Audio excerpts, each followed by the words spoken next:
You are listening to WCAT Radio, your station for quality Catholic programming. Your selected program will begin right after a word from our sponsor, GroupM7.com, a web design and hosting company. Log on to GroupM7.com today and let them know that WCAT Radio sent you. You know, my finest childhood memories was the Saturday morning movies. For about 4 bits each, my brother and I could split a Coke and a big box of popcorn and watch movies about Tarzan, Jane, and their Amazon River adventures. Well, maybe that's where Jeff Bezos took his name. His Amazon.com is now the largest online retailer in the world. I'm Michael Mahfood with Group M7, the oldest and largest website design firm in East Texas. And here's my point, and as usual, it's a good one. If your website is modern and up-to-date, mobile and search engine friendly, it matters not whether you sell a product or provide information about your goods and services, your sales justifiably will increase just like theirs. The world uses the internet. We can improve your website and your email. Look at our giant portfolio at GroupM7.com. Since 1995, there's only one web and there's only one group, and it's us. It's Group M7. Welcome, Father. Oh, thank you, Teresa. Thanks for being here and covering church history for us. This is just absolutely one of my very, very favorite programs, and I am so excited about this part of history that we're in right now. It's really exciting. Yeah. And this show, we're going back to, we took a few weeks off to talk about some incredible people. Right. And now we're going back to the battles, right? Right, we are. Yeah, we were looking at the flowers of the martyrs, and we were looking at the desert flowers, the desert fathers. And so now we're going to go back to our story, which, of course, is so complicated with all these names. All the Maximums and Maximuses. They just call them all Max 1, 2, 3. That's what they should have done, just Max 1, Max 2. That would have been easier, wouldn't it? Yeah. Did they know we were going to have trouble with that? Did they care? No. Exactly. But, they all probably wanted to be one is the problem. Yeah, that's it. Yeah, good point. Yeah. So anyway, what we end up with is our show today, which I have named Showdown at Red Rocks. Sort of think ourselves of a spaghetti western or something like that. But there's a reason for that. If I had simply said the Battle of Mulvian Bridge, all the listeners would have probably known what that was about. It's Constantine's victory. Mm-hmm. Afterwards, he makes Christianity the official religion of the Roman Catholic, or the Roman Empire, and of course that's wrong. He didn't do that, and so I thought by calling it Red Rocks instead, that it would maybe catch some people's attention, and maybe they would realize that probably what they know about the story is not entirely correct. Good. And so we're going to look at it more carefully. Good. And the reason why I used the term Red Rocks is because the area where the battle took place was called Saxaruba, Red Rocks. And we'll say a little bit more about that in a bit. Okay. Okay. And in fact, some of the historians originally called it the Battle of Red Rocks. Oh, did they really? Yeah, and later it was changed to Mulvian Bridge. Okay. Well, here's one of the important things that Napoleon said in his life. Okay. Never interrupt your enemy while he is making a mistake. That does sound like good advice. It is good advice. And one of those Maxes, Maxentius, the son of Maximian, Maxentius did not pay attention to that. Mm-hmm. He was ruler of Rome, Italy, Radia, which of course is southern Germany, the islands in the western Mediterranean. He had all of that. And remember that Constantine is making his way down through Britain, across the English Channel, down through Gaul, has crossed over the Alps, and was very lucky to have won a couple battles, the Battle of Verona. He won that. Okay. And now if Maxentius had been paying attention, he would have remembered why he had lost that battle and Constantine had won, but he wasn't paying attention. And so here we have Constantine marching his way down the main route in central Italy, the Via Flaminia. And as he's marching his army down, he's in the process of making a very big mistake. This is a strategic error that he's making. That Constantine's making? Constantine's making. Okay. The reason is that he invaded Italy with a relatively small army. It was mainly infantry and cavalry. He couldn't bring any siege equipment with him. He didn't have any ladders with him. And he's now attacking down, marching to Rome. And Rome has solid walls. He couldn't break into that city. He's got no siege equipment, not even scaling ladders. And added to that, he had very long supply lines that went all the way through the center of Italy. Again, think about Italy. Italy is a peninsula. Maxentius controlled the navy. So he could, at any time, have landed troops behind Constantine's lines, cut him off, and it would have been bad news for Constantine. So he's just making one mistake after another. But this is a little quote from Ricotti. Remember, that's the book, The Age of Martyrs, that has been so helpful to us. And he says this. He says, he, Maxentius, had never been a military genius. Okay, and then he goes on and says, now his terror was such that it did not even allow him to see that though his position was very dangerous, it was not really desperate. Okay. And so what he does is he turns to soothsayers. And he brings in soothsayers and fortune tellers and augurs into the palace, and they read all the entrails and the livers and all of this sort of stuff. Now there is a story that is circulated, and I have to put a question mark behind it. We don't have any corroborating evidence of this, but there is a story that a pregnant woman was also brought in by these Roman pagan priests, and that she was cut open, her fetus was taken out, and the entrails of the fetus were read. Oh my God. Now, we don't know whether that happened or not, but I think it tells us a couple things, that story. One of the things it tells us is that if it's not true, it's a story that was circulated by Christians who, again, are talking about the sanctity of life, and what they're doing is it's a besmirch, it's a political ad, but what they're doing is they're saying that Maxentius is so evil that he would do this. He would even do that. The flip side of that is that Christians would say that act is itself so evil that we could not under any circumstances condone it. So even if it's a false story, right. I wouldn't put it past Maxentius to actually do this, but even if it's a false story, it tells us something about the Christian sanctity of life, that they would spread a story around that would besmirch the Southern Emperor with that most heinous of acts, right. because it's a heinous act. Exactly, right. Well, there's even a story also, and this one is corroborated, that there was a circus in the city. People had come to watch the circus, and while they were there, in the middle of the acts and all this, a chant went up calling for Constantine, which of course really upset Maxentius. Oh, yeah. You know, so even the I thought you were saying they were chanting for going to get him, but no, they were chanting because they wanted him. Wanted him, yeah, as their emperor. Oh. Actually, then there was another pagan priest who had read all the entrails and all the other wampums and all that stuff, and he told Maxentius that on one coming day that the enemy of Rome would die. And Maxentius thought, aha, he must be talking about Constantine. And earlier, actually, there was a priestess who had also told Maxentius that it would be he who would die if he left the city. Okay. So he's got what he thinks are conflicting sooths. The priestess saying, if you leave the city, you'll die, and the priest saying that on this particular day, the enemy of Rome will die. He doesn't put the two together, and instead he thinks that it's Constantine. If he leaves the city, if he ignores the one sooth and follows the other sooth, well, we'll see what happens with that. Well, he had reports that there had been a skirmish north of Rome a few days earlier in which some of Maxentius's troops had run into some of Constantine's troops, and Maxentius's troops won in this little skirmish.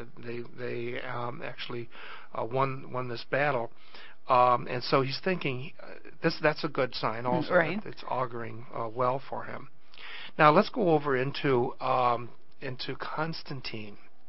We know what is going on in Maxentius's mind. Okay, what is Constantine thinking?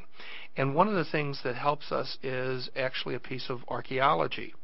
If you go to Rome, there is a triumphal arch there, the Arch of Constantine. Yes. Okay. And if you visit that arch and have a chance to spend some time with it and looking, it's quite an extraordinary piece of architecture. There is a little statement there. It's a little Latin statement, and it says this: "Quod instinctu divinitatis." Quod instinctu divinitatis, under divine guidance, or the divine instincts. Okay, so this piece of architecture is of course built later on, but this architecture describes, and this arch describes what is in Constantine's mind.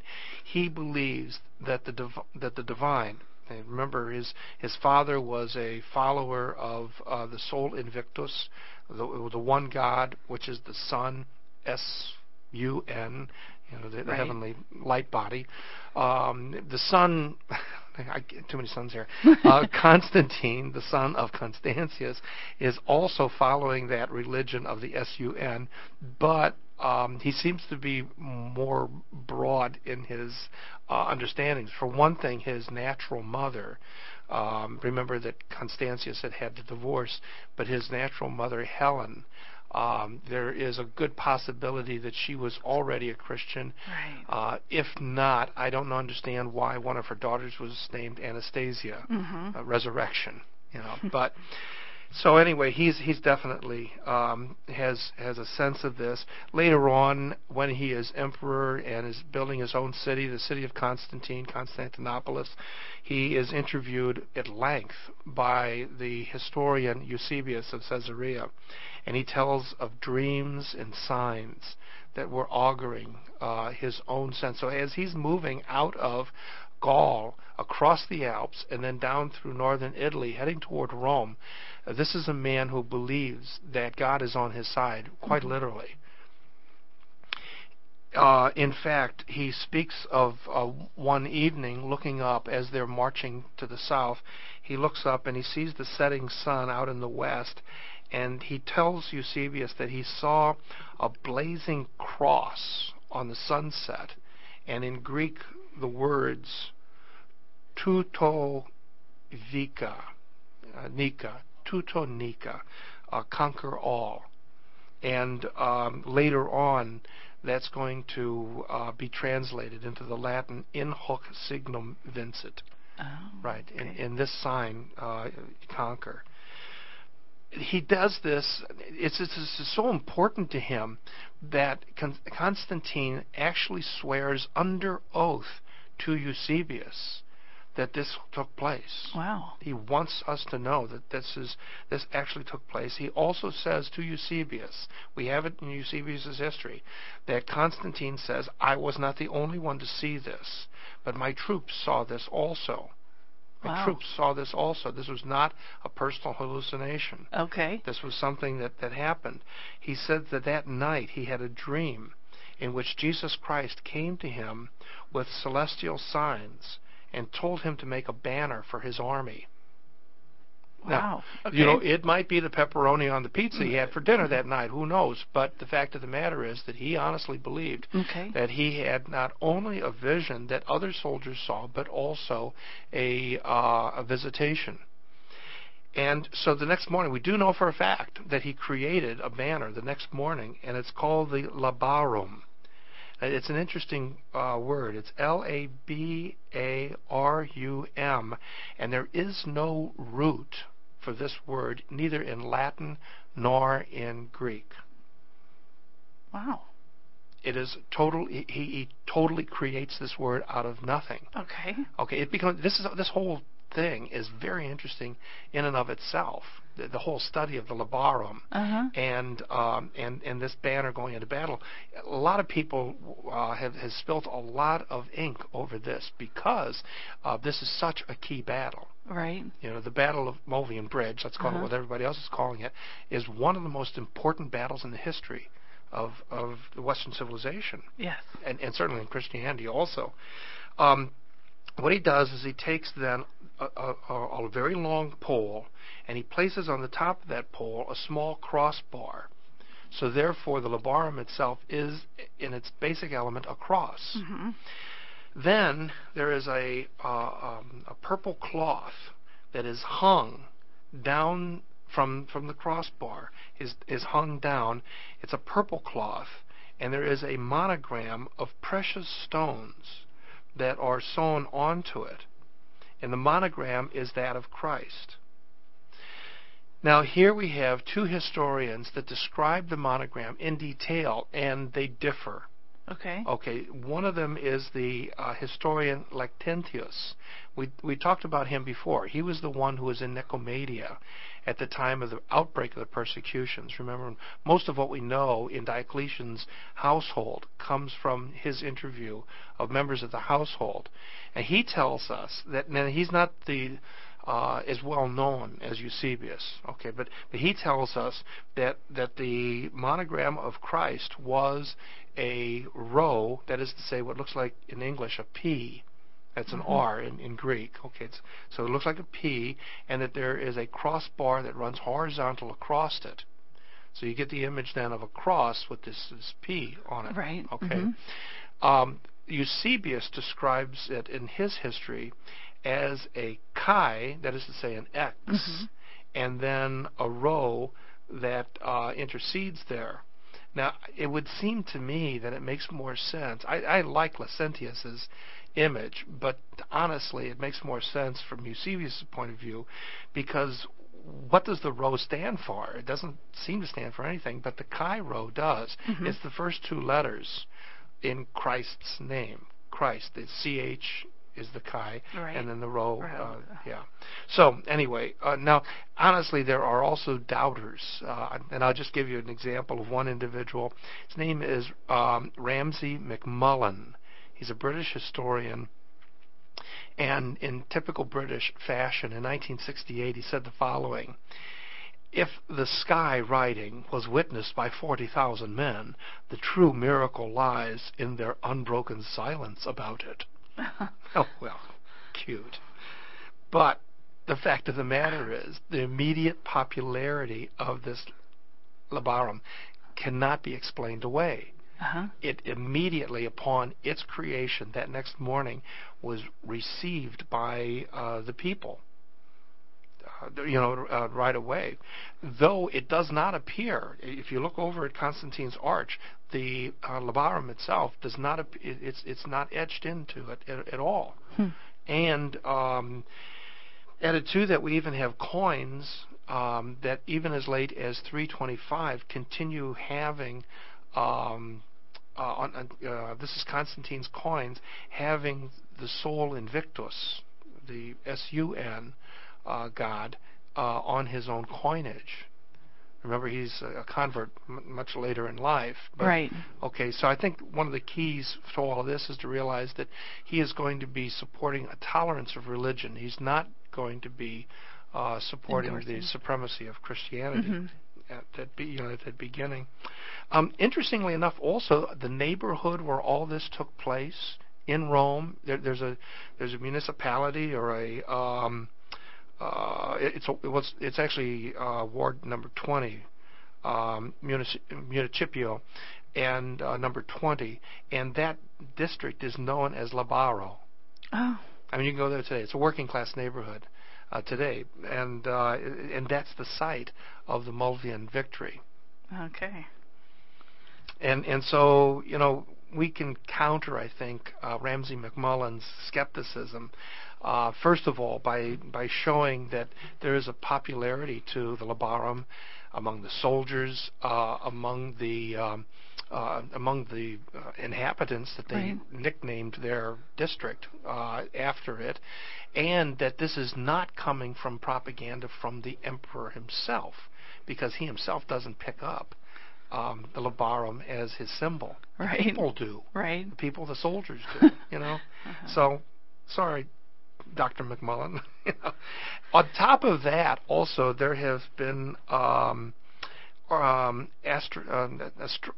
astronomers who have pointed to celestial phenomenon of that time. Okay. And because of our ability with computers to reconstruct the sky in any particular night and all, there was work done at the Zeiss Planetarium in Jena, Germany, in the 1950s, in which they went back and they found the star and planetary patterns of that particular time. And it turns out that in the southwest horizon on that particular evening, there is a confluence of Mars, Saturn, and Jupiter.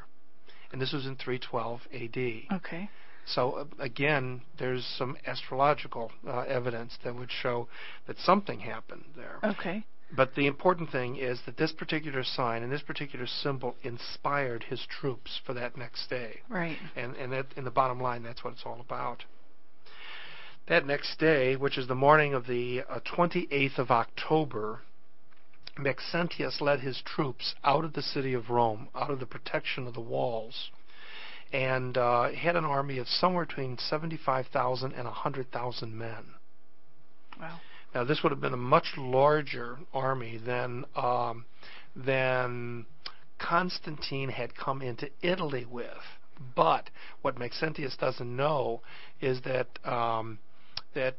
victory is quite a recruiting tool.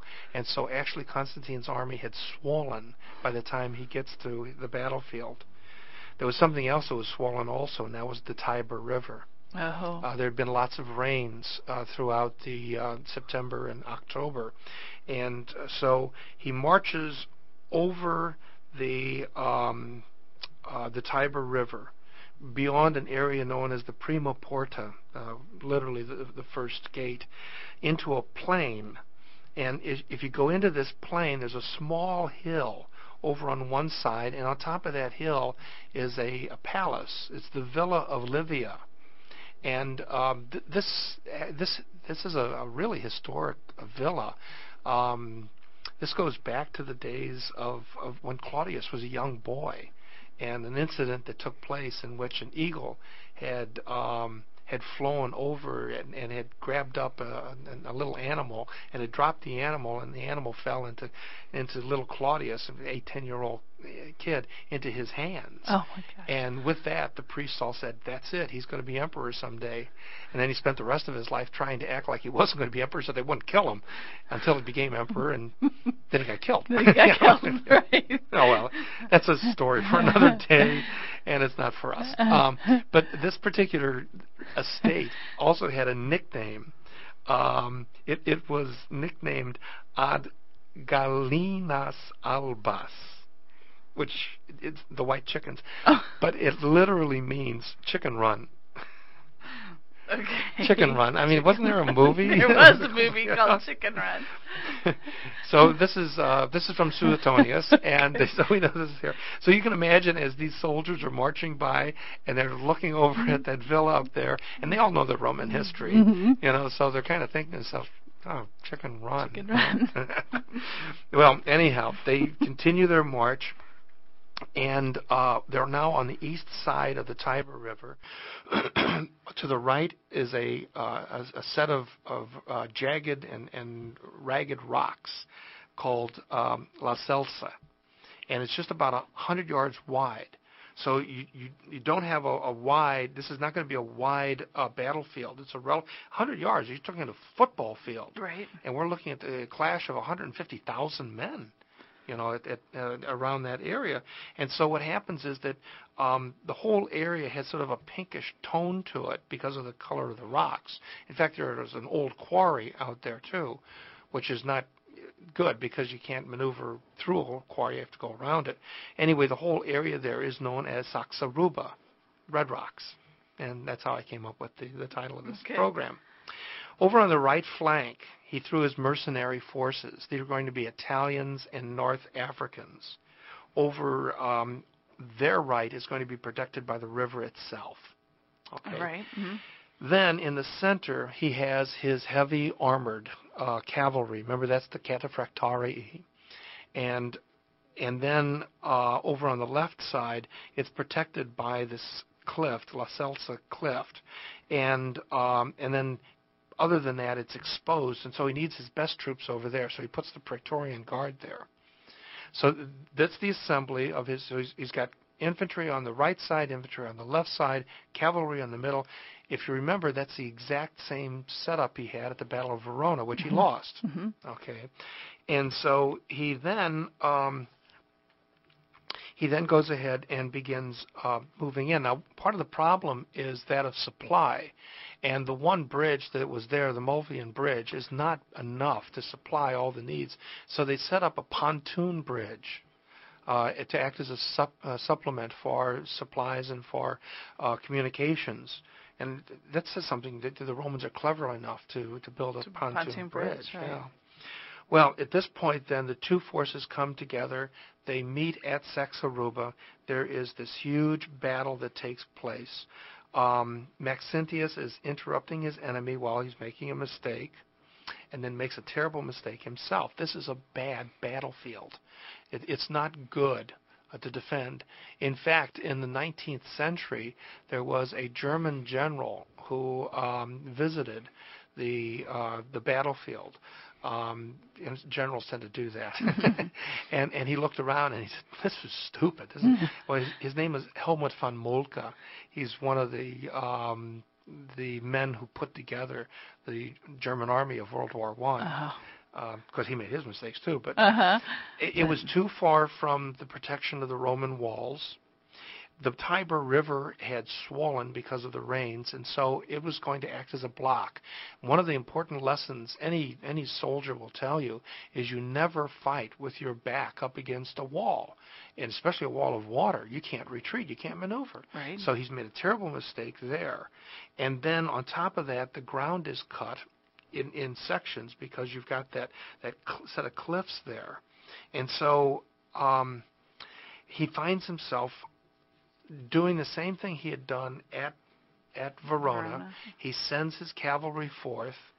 Remember that they're charging at about 3 to 5 miles an hour. That's as fast as they can go. And again, Constantine sends his soldiers out on foot to take on the cavalry. Normally that would be a terrible thing to do, except that in this case they're walking out there with sledgehammers again, just like last time. They're not going to try to fight the knights. They're going to hit the horses on their head. Constantine is in the front of the battle. He is so confident that God's going to protect him that he actually gets out in front with his men. Again, the men have the same result they'd had last time around. Again, the cataphractii are either destroyed or flee back. And again, Maxentius is looking at what is going to be another defeat. Oh, another, okay. Yeah. The left flank stood and was cut down. The Praetorians, once you looked over and saw the Praetorians had been beaten, everybody looked around and goes, uh-oh, this is it, I got to get out of here. And so they all began fleeing back toward the bridges.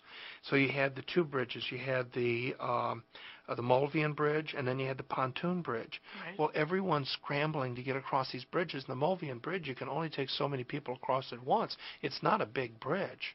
And the pontoon bridge, people overloaded it, and it broke. Oh, okay. And when it broke, it broke into individual parts. Now, pontoons are, of course, little boats. And so people were scrambling to try to get onto these little boats. And, everyone was there for himself. And no one was paying attention to Maxentius, who got to the other side of the Tiber River and drowned, right on the other side of the Tiber River. Oh, my gosh. So the priestess and the priest were both right. Yes. So the enemy of Rome was, there he was. Not everything is beautiful and lovely. When Constantine's soldiers had discovered the body, they took the head off, put it on a pole, and marched it through the city of Rome. Ooh. Well, Constantine himself rushed down to the south side of the bridgehead at the Mulvian Bridge in order to take control of it and to make sure that it wouldn't be stopped, that the enemy wouldn't rally. Well, there was no rallying. He had absolutely nothing to worry about.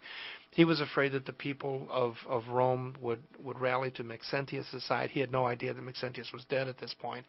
And the opposite was true. As soon as they found out that he had won the battle, they threw open the gates of the city and said, "Come on in. Come on down. We've been waiting for you." That's right. His entry into Rome was nothing less than a triumphal march. Crowds and crowds of people. The senators were all there. The city prefect, Aurelius Victor, was there to give him the keys of the city. Now, again, this is not always pretty. Remember, there are people who call him St. Constantine, but I would wonder about that. Right. What he does is he sets up a military court. He brings in the sons of Maxentius and all of the collaborators who had been involved with Maxentius, and they had a very quick trial, and they were all executed. Mm-hmm. He then went ahead and went throughout the city calling for people to turn in spies, people who had spied for Maxentius. And when they were brought in, they were all punished in various ways. Their property was removed from them. They were exiled, whatever else. The Praetorian Guard, the few that had made it back to Rome, they were called in. They were disarmed and sent home. They were not allowed to fight again. And then he did what he had done earlier to Maxentius' father.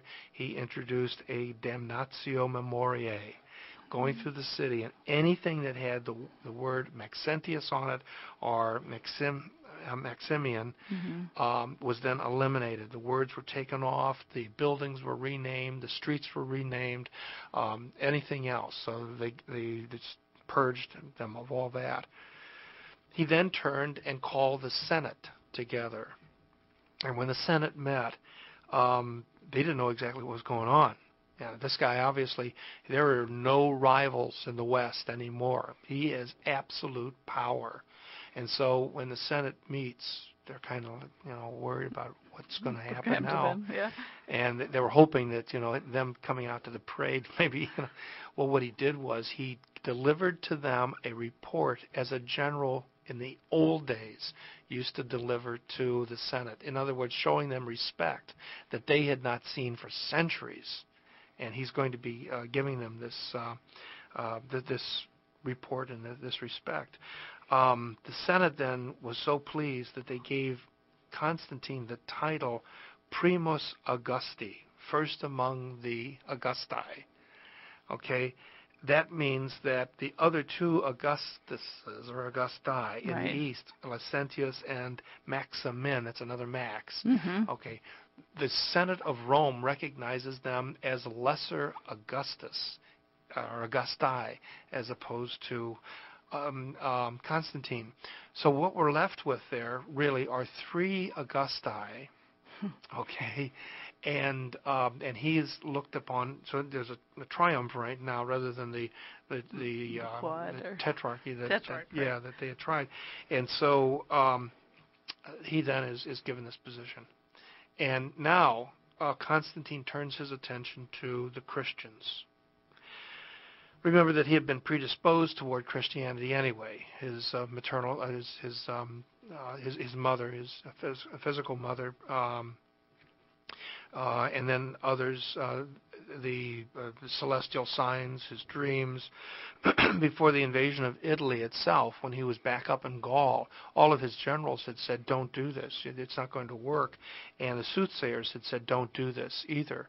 And so the 2 points were that he was wrong, that they were wrong, and he was right. Mm-hmm. And so he has great confidence, as we said before, he has great confidence in his belief that he is divinely guided, divinely protected in what he's doing. And more he's beginning to see this as Christianity has something here that we need to pay attention to. Right.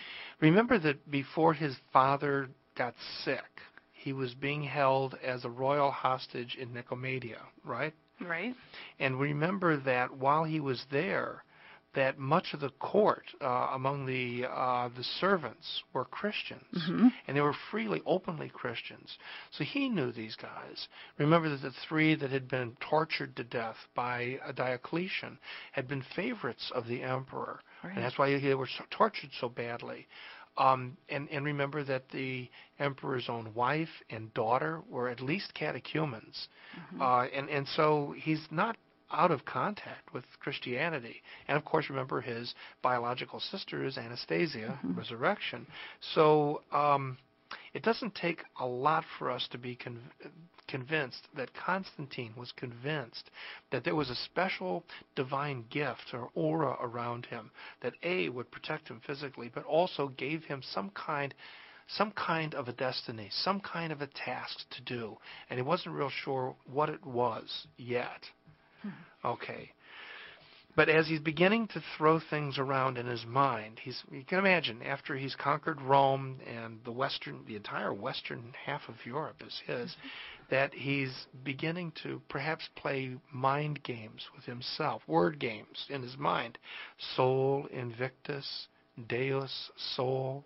Remember that lawyer back, or that financial officer back in Alexandria that, and remember the trial that he went through, and he was arguing in favor of Deus Sol, the one God, and the prefect of Egypt was saying, well, how about Sol Invictus? Yeah, that's right. Yeah, they were playing on that word there, and then also remember that Constantine, whatever philosophy he would have studied, he would have gotten something of a sense of from Plato that there is ultimately, perhaps in the faces and in the forms of the many gods, there's ultimately just one God, and so the idea of being a monotheist is not just coming from Judea Christian custom and revealed religion, but it's also coming from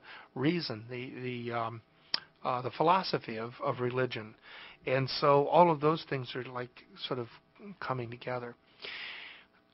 It's in the middle of this that he then calls for the church in Rome to come out of hiding. And Pope Miltiades does that. He appears before the emperor, who then turns around and says, you need a good place to live. And he finds a very nice palace that had belonged to a family that was now wiped out in all of this. And so he took over the palace. It's the Laterini family. And so the Lateran then is given to Pope Miltiades, particularly the Domus Faustae, the house of the Faustuses. This was on October 1st of 313 A.D., and with that, he also ordered that a basilica be built next to the house itself. This is going to be St. John Lateran. Right. And then also the restoration of the cemeteries of Priscilla and Callistus are then given back to the church. Helena herself, his mother, took up residence in Rome also, and she took over the palace of the Domus Censoriana, and with that she also built another basilica next to her house. And so these basilicae are beginning to be built. And remember that the basilica is a church, but originally it was not. Originally it was a court hall for a king. Remember the word basilica, the root of that is the Greek word for king. And so in a sense, these large churches are ways of they're acts of faith. They're faith in they're statements of stone in which they're saying that Christ is our King, and we want to have a building worthy of our worship of Him. We cannot build a building worthy of Him, but a building worthy of our worship of Him. And so this is what's driving these buildings of these basilicae. Helena, in particular, goes to the Holy Land, where she goes on something of a relic hunting and brings back a lot of relics, including a piece of the true cross. And then this is enshrined in the basilica. So the basilica itself is known as the Basilica of the Holy Cross in Jerusalem. The church received something like 25 other buildings. And now, by this time, Pope Miltiades has died. He's replaced by Pope Sylvester I. And the first and most important of these is going to be the Basilica of St. Peter's itself. Constantine will order that this basilica is built on top of the trophy of St. Peter, or the trophy of Caius, which we had talked about in an earlier episode. And you'd mentioned that you can go to St. Peter's and take the Scavi tour and actually go down underneath and visit that spot. And that is just so phenomenal. It is phenomenal. And I just advise anyone, if you know you're going, make sure you order tickets at least a year in advance. Oh, really? I think that's what they're saying now. Wow. It's so difficult to get tickets that that's the first thing you do, even before plane tickets, I think. Well, there you go. Now, that, of course, is such an important spot. Right. That is the spot of Catholicism, of Christianity. That's the site of unity of the church, is that one spot. And that, of course, is a gift from Emperor Constantine to Pope Sylvester I. And then on top of that, you also have other incredibly important basilica that are built in Antioch, in Alexandria, even in Mesopotamia. We also have in Jerusalem itself. And again, these are built on top of holy sites. Right. It's one of the things that we know that these sites are there because for centuries people had honored. As we went through the whole development of the mausoleum of St. Peter, over the centuries, every generation would take the next generation out and say, here, that's the spot right there. I mean, we do that ourselves, hopefully, with our own ancestors, that somewhere along the line, our dad and uncles and mom and all will take us out to the cemeteries and say, your great-grandmother's buried right there. Exactly, right. And it's incumbent upon us to pass that on to the next generation. Christians certainly did that. And so when it gets to the time of Constantine and Helena, they're going to be able to point out, here, this is the spot where it happened. And then these magnificent buildings are built on top of them to tell everybody in the world, this is it. You also have the building then at this time of St. Paul's outside the walls. Oh, right. It's the scene of his martyrdom. We had talked a little bit about that also. And not only this, but that particular church, the upkeep of that church came through endowments from Egypt, from Tyre, and most importantly, from a little city in Syria called Tarsus. There was a chance, and we all knew this. Those things we all knew. But you always like to have a piece of history, to look at. And in 1874, there was a chance discovery by this guy named De Rossi. Here he is again. It discovered, of all things, a dog collar. Okay. And the dog collar is from some dog that lived around 390 A.D. Oh, my gosh. Isn't that incredible? Wow. And on the collar itself, it said, Felicissimus Pecorarius. And I don't know if it's the name of the dog or not, but very happy, whatever. And then it mentions that the dog itself is from, now catch this, Basilica Apostoli Pauli et Trium Dominorum Nostrum. Okay. St. Paul. It's from the Basilica of St. Paul. The dog is from the Basilica of St. Paul and the our three other domains. Oh.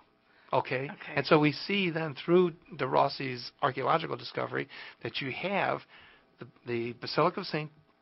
Paul outside the walls, and there are 3 other churches or domains that are associated with the support of that, and we have that evidence through a dog collar. Just kind of interesting. A dog. Yeah. Oh my gosh. And also the fact that the basilica itself faces toward the Via Ostia, and because of its location, I mean, you wouldn't build a church there unless there was a reason to. Right. Oh, no, right. And then on top of that, you have others. You have the Basilica of St. Lawrence, which was built on the Via Tiburtina. And again, this is in a deep crypt. And it wouldn't seem to be a good place, but there had to be something about it for St. Lawrence's sake. Then also on the Via Labicana, Helena builds another basilica in a cemetery, which is dedicated to Marcellinus and Peter. These are martyred during the last persecution. We know that they were there because contemporaries of St. Helena could point out and say, that's where Marcellinus and Peter are buried, And they're, of course, in the first Eucharistic prayer, the Roman canon. Right. They're mentioned. Constantina also, and this is a daughter of Constantine, took a special interest in St. Agnes. And now here's a member of the royal family. She can live in any palace she wants. I mean, the winners take all, Right. And she looked around and she found a palace near the site of the tomb of St. Agnes. And there she built a basilica, which included a mausoleum and a sarcophagus for herself, so that she would be buried close to St. Agnes. And that sarcophagus is today in the Vatican Museum.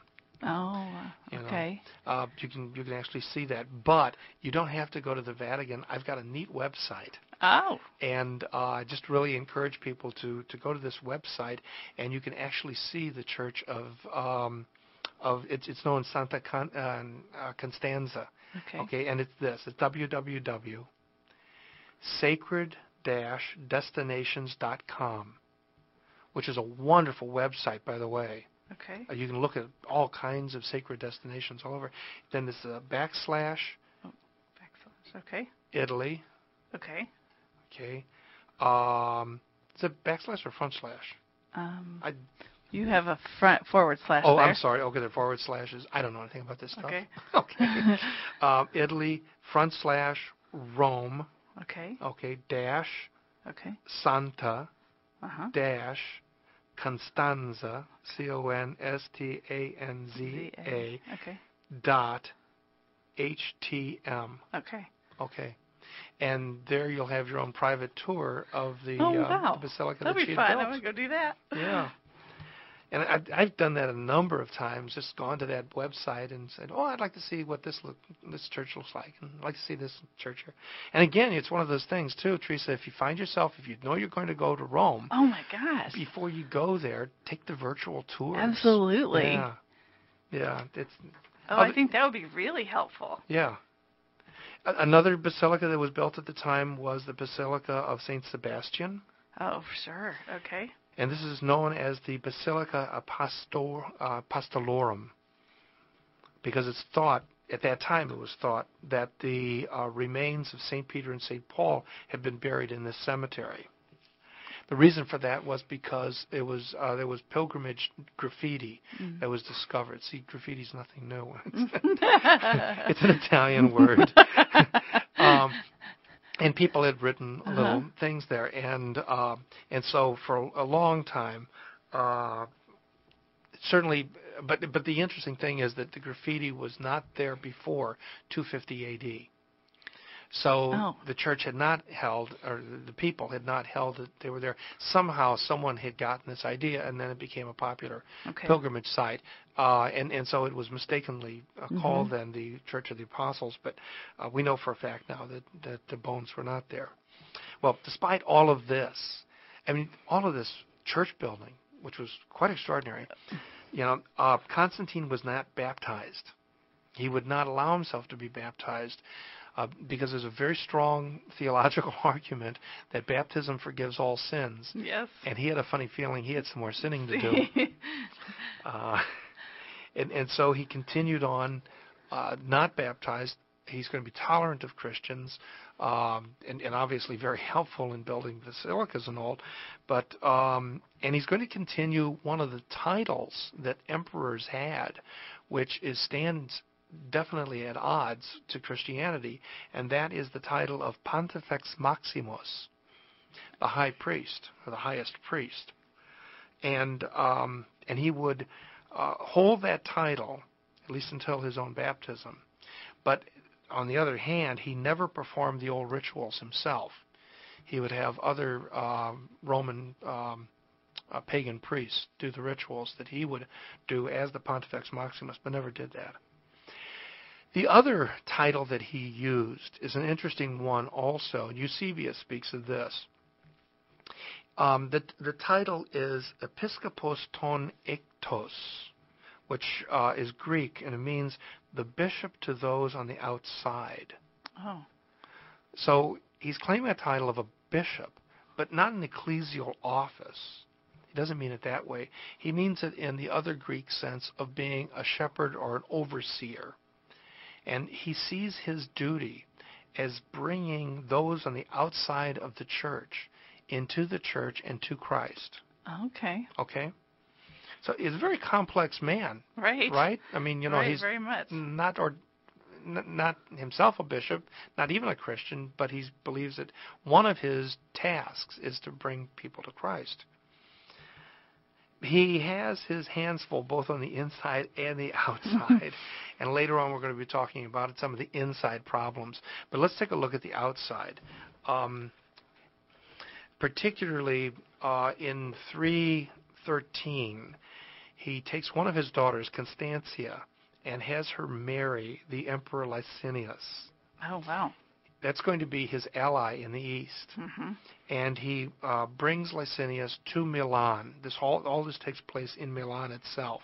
The wedding is supposed to be this coming together of two of the three emperors into a new family. Diocletian is still alive, but he refused to attend the service. We can assume that he probably sent a wedding present, probably one of his cabbages or something. But that was that. During that visit, during the receptions that went on for days and days in Milan, it was at this time that the two emperors gathered together and wrote up what's known as the Edict of Milan. And I'd like to read you a couple sections of this because it is one of the most important documents in world history. And it recognizes the tolerance of all religions. And begins with this preamble. We have thought for a long time that religious liberty cannot be denied and that everyone should be given permission to regulate himself in the matters of religion according to his own opinion and preference. We therefore ordain that anyone, including the Christians, may observe the faith of their sect and cult. Since in the earliest rescript granting this latter additions and conditions were made, many may have been hindered in the observance of their religion. Well, that's exactly what had happened. Then he goes on and says this, and there are a couple important points. This is the Edict of Milan. Having met under favorable auspices in Milan, we, Constantine Augustus and Licinius Augustus, have discussed all things pertaining to the public safety and utility. And among those things which appear to please the majority of our people, we wish to put first the honor given to the divinity. Not naming any god, but right. The divinity. Okay. We therefore give to Christians and to all others the freedom to follow their own religion. That's the key. Mm-hmm. Now, he implies here that he's giving that to the Christians, but in the preamble, it's applied that it's a natural right, and the two emperors are simply recognizing it. Then he goes on, and this is what what he'll get out of it. Okay. In this way, all that is divine in heaven may be placated and will assist us and all those who are under our government. with salutary and effect and evident proof, we see fit to decide that no one should be denied the practice or observance of Christianity or of whatever religion to which anyone may have dedicated themselves according to his opinion.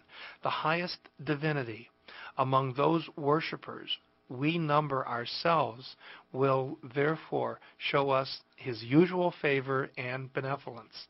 The idea is this: you worship God under any title you want, but don't forget to pray for us. Okay? So that's what they were going to get out of it too. You have those are all happy things. Right. There's an ugly storm brewing in the Far East. Okay. One of the three emperors, the Augustus Maximin, is left out of this. He has been seething. He has been looking for ways in order to launch a persecution of Christians. A third of the empire is in the East are Christians. Right. And he's looking forward to that. And one of the ways he's got to do in order to pull this off is to attack. And he attacks Licentius before he even gets back. Oh. And what's going to follow afterwards, the next program that we're going to do, is called the Götterdämmerung. It's the German Twilight of the Gods, when finally Christianity triumphs through the defeat of this last pagan emperor. Although there's going to be one more, Julian the Apostate. Oh, right. Yeah. So there you have Red Rocks. Wonderful. Oh, thank you so much, Father. What a great show. Okay. And, nice to hear all of the story about Constantine and our recovery of Rome. and the ability to visit these very sites. They're still there. I am really excited about that website. I'm going to go check that out. Yeah, do that. Yeah. All right. Well, thank you so much, Father. Okay. Shall we close with a prayer and your blessing? Glory be to the Father, to the Son, and to the Holy Spirit. As it was in the beginning, is now, and ever shall be, world without end. Amen. May Almighty God bless you in the name of the Father, Son, and Holy Spirit. Amen. Thank you, Father. Okay. Thank you for listening to a production of WCAT Radio. Please join us in our mission of evangelization. And don't forget, love lifts up where knowledge takes flight.